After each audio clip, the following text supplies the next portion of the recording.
Cerita tentang Sungai Merah sebenarnya tidak pernah punya satu versi yang benar-benar sama, karena setiap orang yang tinggal di sekitarnya membawa potongan pengalaman masing-masing. Namun semua cerita itu selalu berujung pada satu kesimpulan yang tidak pernah diucapkan secara terang-terangan. Sungai itu bukan tempat biasa, dan apapun yang ada di sana tidak bisa diperlakukan seperti alam yang tak berkesadaran. Sungai itu mengalir melewati hutan lebat, rawa, dan beberapa desa kecil di pedalaman, dan sejak puluhan tahun lalu sudah menjadi sumber kehidupan bagi warga sekitar. Airnya dipakai untuk mandi, mencuci, mencari ikan, dan jalur transportasi, tapi di saat yang sama sungai itu juga menjadi tempat banyak orang terakhir kali terlihat sebelum menghilang.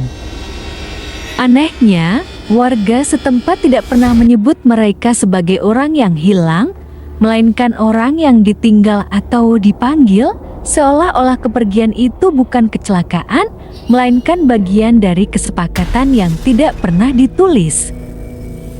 Pak Rahman, lelaki tua yang pertama kali menceritakan kisah ini kepadaku, mengatakan bahwa sejak kecil ia sudah diajari untuk berbicara dengan sungai sebagaimana berbicara dengan orang yang lebih tua. Setiap kali turun ke air, orang-orang tua akan mengucapkan kalimat pendek, semacam permisi yang diucapkan nyaris tanpa suara. Bukan mantra, bukan doa panjang, hanya pengakuan bahwa mereka sadar sedang berada di wilayah yang bukan sepenuhnya milik manusia.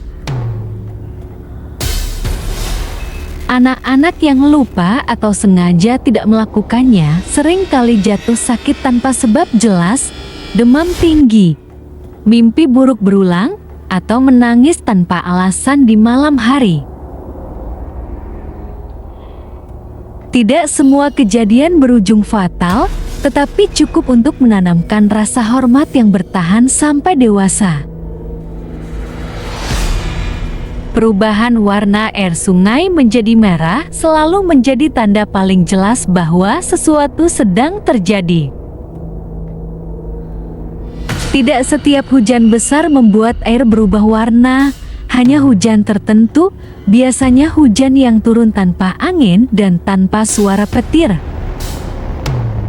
Saat itu, air sungai berubah keruh, lalu perlahan memerah seperti tanah bercampur darah, dan baunya menjadi lebih tajam dari biasanya. Warga percaya, saat itulah penjaga sedang berjalan, memeriksa aliran sungai dari hulu ke hilir. Pada hari-hari seperti itu, tidak ada yang berani mandi, memancing, apalagi menyeberang sungai. Perahu ditambatkan lebih jauh dari tepi, dan anak-anak dilarang bermain di dekat air, meski mereka tidak tahu alasannya secara jelas. Pendatang sering menganggap semua ini berlebihan. Mereka melihat sungai sebagai sumber da'a, bukan sebagai sesuatu yang hidup. Banyak dari mereka datang untuk bekerja di proyek pembukaan lahan, penebangan kayu, atau tambang kecil. Pada awalnya tidak terjadi apa-apa, sungai tetap mengalir, ikan masih bisa ditangkap, dan pekerjaan berjalan lancar. Justru di fase inilah, menurut warga, bahaya sebenarnya dimulai karena manusia mulai merasa menang. Rasa hormat perlahan digantikan oleh kebiasaan, lalu oleh kesombongan kecil yang tidak disadari. Mereka mulai berbicara kasar di tepi sungai, membuang sisa makanan dan puntung rokok, bahkan mengambil batu dan kayu tua yang sejak lama tidak pernah disentuh warga. Salah satu kejadian yang paling sering diceritakan kembali adalah tentang seorang mandor proyek yang dikenal keras kepala dan tidak percaya hal-hal mistis. Ia sering tertawa ketika warga memperingatkannya, bahkan pernah sengaja mandi di sungai sambil berteriak bahwa tidak ada apapun di sana selain air dan lumpur. Beberapa hari setelah kejadian itu, ia mulai mengeluh sulit tidur.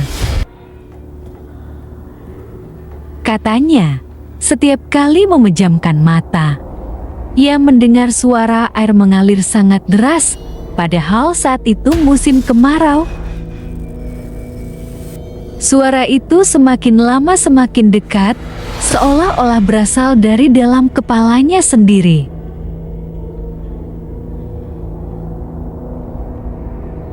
Pada minggu berikutnya, ia ditemukan duduk sendirian di tepi sungai pada pagi hari, pakaiannya basah, matanya kosong, dan tidak merespons ketika diajak bicara.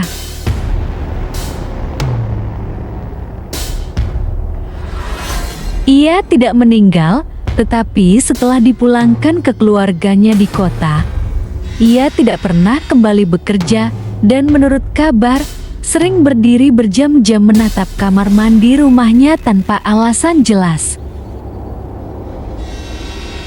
Tidak semua yang dicatat sungai berakhir seperti itu. Ada yang menghilang sepenuhnya. Biasanya kejadiannya sederhana dan tidak dramatis. Seseorang turun ke sungai untuk mandi atau mencuci, lalu tidak kembali. Tidak ada teriakan, tidak ada saksi yang melihat tenggelam, dan tidak ada barang yang tercecer. Warga akan melakukan pencarian sekadarnya, tapi jarang berlangsung lama. Bukan karena mereka tidak peduli, melainkan karena mereka percaya bahwa jika sungai sudah mengambil, maka tubuh itu tidak akan ditemukan dengan cara biasa. Menariknya, beberapa hari setelah kejadian orang hilang, ikan di sungai akan muncul lebih banyak dari biasanya, seolah sungai sedang menutup luka dengan caranya sendiri. Pak Rahman juga bercerita tentang seorang pemuda desa yang nekat meracuni ikan karena ingin mendapatkan hasil banyak dalam waktu singkat. Malam setelah itu, pemuda tersebut bermimpi berjalan di dasar sungai yang kering, dikelilingi ikan-ikan mati yang menatapnya dengan mata terbuka. Di kejauhan, ada sosok tinggi tanpa wajah yang berdiri diam, tidak bergerak, hanya menunjuk ke arah air yang tidak terlihat. Ketika pemuda itu terbangun, ia muntah darah dan jatuh sakit selama berminggu-minggu.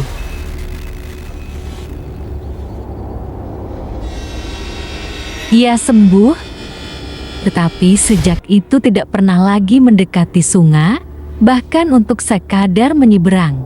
Warga percaya, ia diberi peringatan, bukan hukuman. Yang paling menakutkan dari cerita Sungai Merah bukanlah sosok atau penampakan, melainkan perubahan perlahan pada orang-orang yang berurusan dengannya. Tidak ada jeritan, tidak ada kejar-kejaran, hanya rasa tidak nyaman yang tumbuh pelan-pelan, mimpi-mimpi aneh yang berulang, dan perasaan seperti selalu diawasi dari arah Banyak orang luar yang pulang membawa cerita aneh, tetapi hanya sedikit yang mau menceritakannya secara terbuka.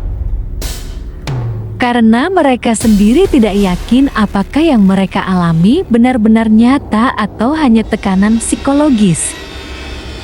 Namun bagi warga, tidak ada perbedaan antara keduanya. Jika sungai sudah mengingat seseorang, maka dampaknya akan terasa cepat atau lambat. Sampai hari ini, Sungai Merah masih mengalir seperti biasa. Tidak ada papan larangan, tidak ada tanda bahaya, dan di siang hari, ia tampak sama seperti sungai-sungai lain di Indonesia. Tetapi bagi mereka yang tahu ceritanya, setiap gemericik air membawa pesan yang tidak pernah diucapkan dengan kata-kata. Pesan tentang batas, tentang keserakahan, dan tentang fakta bahwa tidak semua tempat di dunia ini diciptakan untuk dikuasai manusia. Sungai itu tidak meminta disembah, tidak meminta dipuja, hanya meminta diakui keberadaannya. Dan bagi warga sekitar, itu sudah lebih dari cukup untuk membuat mereka hidup berdampingan dengan rasa takut yang tenang. Rasa takut yang tidak membuat lari, tetapi membuat mereka selalu ingat untuk berhenti sejenak, menunduk, dan tidak bertindak sembarangan. Namun cerita Sungai Merah tidak berhenti pada kejadian-kejadian yang dialami orang dewasa saja, karena justru anak-anaklah yang sering dianggap paling peka terhadap apa yang tidak terlihat. Pak Rahman bercerita bahwa ada masa ketika anak-anak di desa itu sering bermain terlalu dekat dengan sungai meski sudah dilarang. Mereka tidak melihat sosok, tidak mendengar suara aneh. Tetapi beberapa di antara mereka mulai berbicara tentang orang di air dengan cara yang sangat polos. Ada yang berkata melihat kakak berdiri di sungai sambil tersenyum. Ada yang mengaku bermain dengan teman baru yang muncul dari balik semak lalu menghilang ketika dipanggil orang tuanya. Orang-orang tua tidak pernah memarahi anak-anak itu, hanya mengajak mereka mandi dengan air dua dan melarang mereka mendekati sungai selama beberapa waktu. Anak belum sepenuhnya tertulis dalam catatan dunia, sehingga lebih mudah dilihat oleh apapun yang tinggal di antara batas. Pada suatu tahun ketika musim hujan datang lebih panjang dari biasanya, air Sungai Merah naik hampir meluap ke pekarangan rumah warga. Malam-malam menjadi lebih sunyi dari biasanya, seolah hutan ikut menahan napas. Pada masa itu, banyak warga bermimpi hal yang sama, meski mereka tidak saling bercerita sebelumnya. Mimpi itu selalu menggambarkan sungai yang surut drastis, memperlihatkan dasar berlumpur dengan jejak-jejak kaki manusia yang tidak menuju kemanapun, hanya berputar-putar di satu titik. Dalam mimpi itu pula, sering terdengar suara air mengalir meski sungai terlihat kering, dan ketika seseorang mencoba mengikuti suara itu, ia justru terbangun dengan dada sesak dan tubuh basah oleh keringat. Para tetua desa percaya mimpi itu adalah tanda bahwa sungai sedang penuh, bukan oleh air, melainkan oleh catatan, oleh terlalu banyak pelanggaran kecil yang dikumpulkan tanpa disadari.